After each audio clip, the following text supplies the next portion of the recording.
Hi guys, ngayon may ginawa akong KVR. Yan, Nissin ang brand, is das 5000V. Ang problema nito, umusok daw sabi ng may-ari. Ngayon dito ako nag-focus sa control kasi walang input, output, walang output para. Dito may napansin ako dito na sira na resistor. Ito pinalitan ko ito. Ito 10 ohms. Nasa gitna ng dalawang diode. At itong 33 ohms.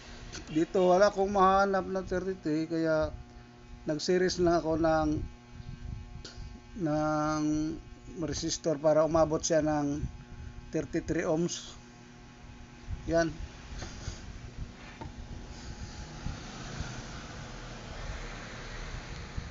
Tapos doon sa transformer niya,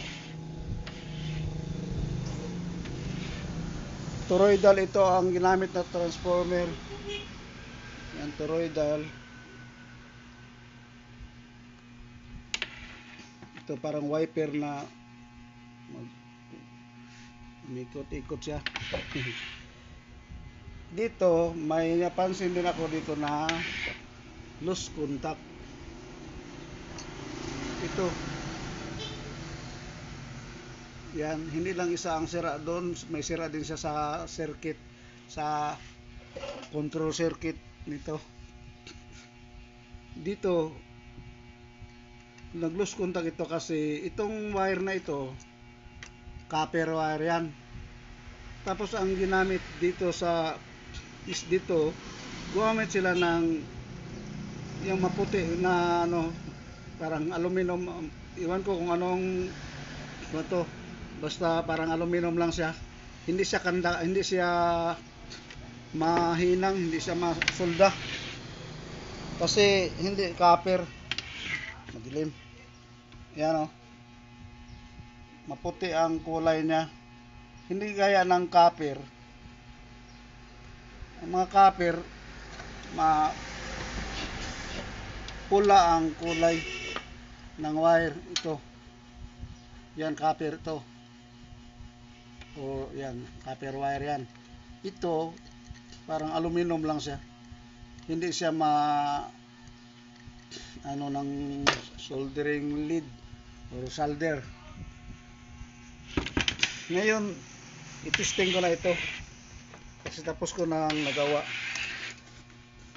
Dito lang tayo mag-video.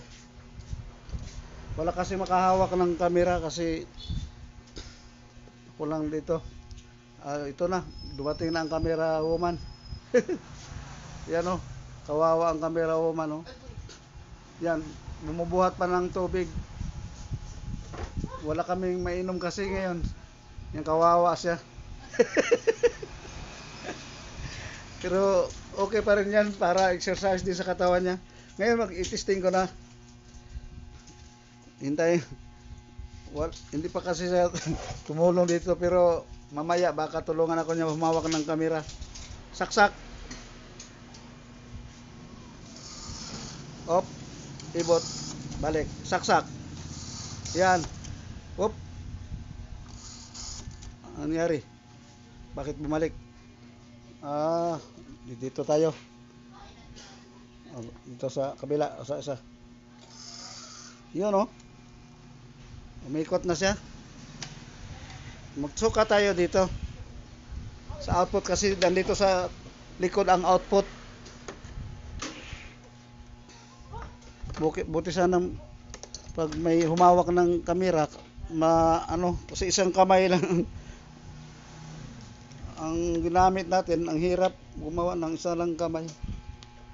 Yan ito ang input. Yon, may 220. Dito ang output na 110. Yan, 110 volts. Yan o, mayroon 110 volts. Yan. Tapos dito, may 220 siya na output. Yan o. Kita. Ito na. May humawak na. Yan. Yan. Mas maganda pag dalawang kamay ang gamitin natin. Ito, ulitin ko. Ito ang output nito, 110. May 110 siya. Yan, sa tester. Kita. Yan. Ito ang 220. Yan, regulated na yan. Ito ang input nito. Yan o, mataas. Umabot ng mga 240. Ito, 110. Dito sa 220, yan. Nasa mga 225 lang, 220. Tingnan natin dito sa ano ang kanya. Ang voltmeter. Dito mapansin din natin dito na gumagana siya kasi yan o, may makita natin ang biometer nito. So, okay na. Maraming salamat sa inyong panonood, inyong magsubaybay ng YouTube channel ko. Sa mga hindi pa nakapag-subscribe ng YouTube channel ko, sana mag-subscribe din kayo para sa mga susunod na video namin, ma-updated din kayo sa mga bagong video namin. Marami pa kami papakita dito. Ito, ulitin ko, tanggalin ko muna ito, alis, pak. Yan, nawala. Nawala. Yan, saksak. Wala pa. Kasi may delay. Pag pag nasa short ang delay niya, parang short lang ang time, nag-una siya.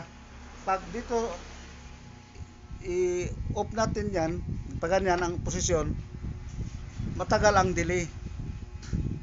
Yan. Dito tayo, saksak sa long delay. Yan o, wala pa kasi nasa long ang delay niya, may delay time siya. Hintayin natin. Focus lang. Nadyan lang. Hintayin natin kung ilang minuto.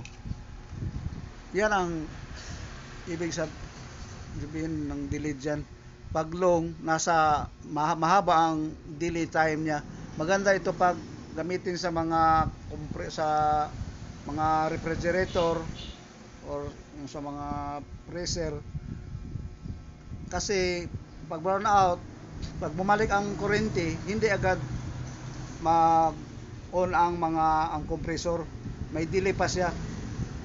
Kasi masisira ang compressor pag balik ng kuryente, mag-power agad, masisira kasi malakas pa ang current. Konti pa lang ang nakagamit ng, halimbawa 1,000 ang gumamit ng kuryente. Pag burn out, ang iba dyan mag-off sila. Siyempre, tumaas ang wala nang nakasaksak. Pag balik ng kuryente, pag ang sayo lang, ang nakakunik ay mga ilang pa lang, mataas ang current or ang watts, ang power. Kaya masisira ang mga appliances. Kaya mas maganda may EBR, may delay, may power delay at EBR para mas safe ang mga appliances natin. Yan, wala pa kasi nasa long time siya. Pero pag press ko ng short, na yan. Hintayin lang muna natin.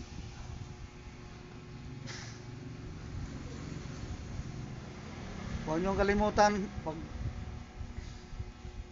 like and share ng YouTube channel ko, Ridwan Electronics. At i-follow din ninyo ang Facebook page na Rudy Desamparado at yung Ridwan Electronics. Sa mga hindi pa nakapalo, pakipalo na lang, Rudy Desamparado. Matagal no? Mga 7 minutes. Yan. Hindi ko alam kung ilang minuto kasi hindi ko pa na-testing ito. Ang EBR na ito. Hintayin na lang natin. Kanina dito ko kasi siya nilagay sa short. Pag saksak ko mga ilang segundo lang, nag-on na siya.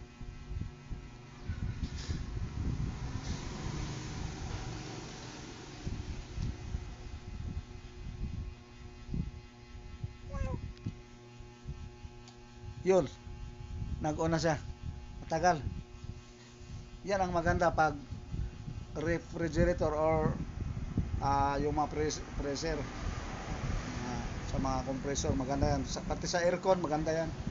Sige, maraming salamat sa Diyos. Bye bye.